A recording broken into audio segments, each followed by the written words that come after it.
이게 지금 이낙연, 이준석 제3지대는 이제 끝나버린 것 같고 이낙연 전 대표는 어떻게 되는 거예요? 이렇게 아니, 되면 음모론까지 지금 제기하고 있는 상황까지 무슨 와버려가지고 누구의 음모? 애초부터 우리를 이렇게 김종인의 음모? 감 과육 먹고 씨 톡 뺐듯이 할 거라고 생각.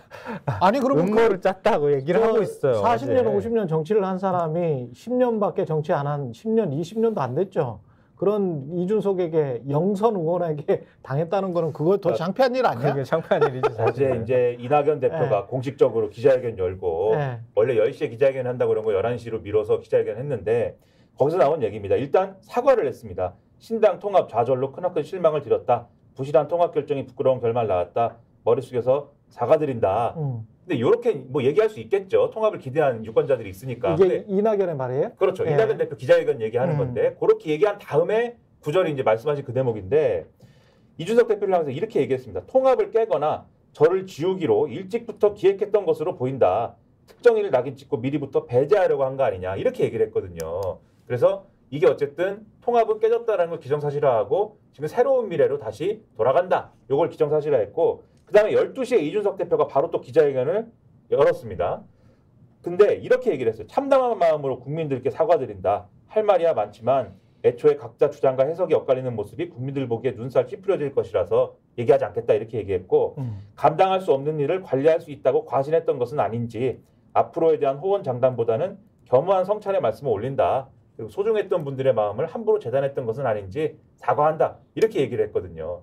그래서 요런 뭐 태도가 좀 다른 애초에 원래 이준석 대표 스타일의 기자회견은 아니지 않아? 이런 평가도 있는데 어쨌든 요런 희비가 엇갈리면서 앞으로 여러 가지의 이 시나리오들이 나오는데 오늘 신문들은 대부분 요런 것들을 일면에 쓴 데도 있고 안 쓴 데도 있습니다만 특이했던 신문은 조선일보였던 것 같습니다. 뭐라 그랬어요? 조선일보 일면을 딱 보면은 대부분의 신문은 이 개혁신당의 분열 뭐 이런 걸 썼거든요.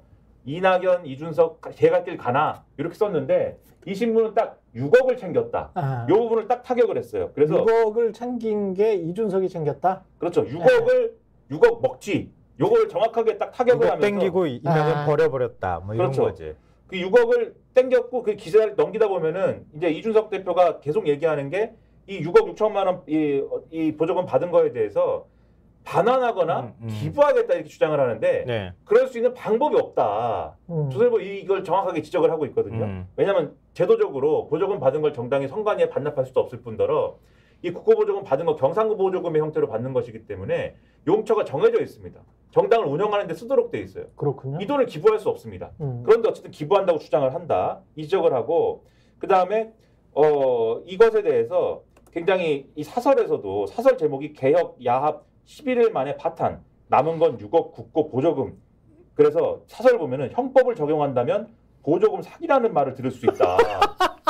근데 정확하게는 6억이 아니라 6억 7천만 원이에요. 6억 7천만 그렇죠. 원. 거의 7억이네. 이렇게 주장을 하고 있어서 진짜로 짠 거면 이준석 머리 좋네. 근데 이준석 대표만 욕하는 게 아니고 이 통합 자체가 웃겼다라는 지적을 하면서 왜냐하면 지금 아직도 이낙연 대표 새로운 미래랑 이준석 대표 개혁신당은 법적 합당이 완료되지 않은 상태거든요. 왜냐하면 이 절차가 있기 때문에. 근데 보조금은 어떻게 받았냐. 김종민 의원이 새로운 미래를 선도 탈당을 해서 개혁신당으로 옮긴 겁니다. 그리고 보조금 자체는 개혁신당에 들어간 거잖아요. 그럼 이낙연과는 상관없네요. 그렇죠. 이낙연 대표는 아직도 입당을 한 적이 없는 거예요. 개혁신당에.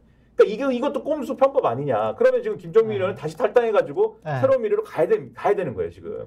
그러니까 이런 것들이 다 문제다라고 조선일보는 그래서 이게 6억 먹튀 사건이다 이렇게 지적을 하고 있고. 근데 그 얘기해서 뭐 선관위가 이렇게 얘기했어요. 그 보조금과 관련해서 보조금을 환수할 법적 근거가 없다. 전례도 없어서 실제로 반납하겠다면 회입 처리가 가능한지 검토해봐야 한다. 이렇게 얘기를 하고 있다고 하거든요. 그럼 뭐 이게 반납이 쉽지 않을 것 같아요. 제가 보니까 방법이 없는 것 같고 그다음에 또 이제 하나 또 특이한 신문은 경향신문이었습니다. 경향신문은 일면에서 대부분의 이제 신문들은 요 개혁신당 얘기를 따로 이렇게 빼서 다뤘는데 경향신문은 일면에서 이제 같이 다뤘어요. 그래서 민주당이 공천 논란이 지금 있는 상황하고 개혁신당이 좀 이렇게 된 상황을 민주당 공천 충돌, 제3지대 결별 이렇게 묶어가지고 계속 이제 야권이 지금 상당히 안 좋은 상황이다라는 걸 다루고 있고 민주당 공천 이야기도 바로 들어가죠. 이제 사설까지 얘기할게요. 사설 제목도 경향신문이 4분 오열된 정권 심판론, 야권은 공멸할 건가? 이러다 민심을 배반할 수 있는 결과를 낳을 수 있다라고 지적을 하고 있습니다. 예. 근데 지금 개혁신당하고 새로운 미래 양쪽 다 비상이 걸린 거예요. 애초에 의원들을 끌어모아가지고 어쨌든 5명 만든 거 아니에요. 예. 만들고 난 다음에 정당 보조금을 6억 7천만 원을 받은 거예요. 근데 지금 이제 다시 쪼개졌잖아요. 근데 이게 쪼개지는 게 똑같이 들어갔다가 똑같이 쪼개져 나온 게 아니에요. 김정민 의원만 이낙연 대표하고 이낙연 대표 현직 의원이 아니니까 둘만 튕겨 나온 거예요. 나머지 양향자, 이원욱, 조은천, 양정숙 4명은 그대로 개혁신당이 지금 남아 있어요. 그렇죠. 예. 근데 이 상황에서 그러면은 그 비례 순번을 받는 것도 그렇고 지역구 번호도 받는 것도 마찬가지지만 최소한 그래도 정의당보다 앞서야 된단 말이에요. 그러면 의원들이 더 들어가 줘야 돼. 그렇죠. 근데 새로운 미래는 훨씬 더 많이 더 들어가야 돼. 그렇죠. 그리고 새로운 미래는 지금 어딘 가서 떨어지게 지금 입 벌리고 기다려야 되는데 민주당에서 탈당하는 의원들 중에서 뭐 혹시 들어올까 그런 마음을 갖고 있겠죠. 그래서 어저께 이거 뭐 정확한 얘기는 아니지만 홍영표 의원 측하고 접촉을 하고 있다 이런 말들이 흘러나오기 시작했어요. 그게 바로 민주당이 지금 나오는 박용진, 윤영찬 하위 10% 반발하는 목소리하고 지금 이른바 친문계라고 불리는 박용진은 남겠다고 그랬고 박용진은 남겠다고 했지만 이제 하위 10%나 지금 하위 20%에 해당하는 의원들한테 계속 통보를 하고 있는 중이니까 아마 통보받은 의원들이 더 많아질 거란 말이에요. 앞으로 계속 통보가 들어갈 거란 말이에요. 그럴 때 집단행동의 가능성이 높아졌다.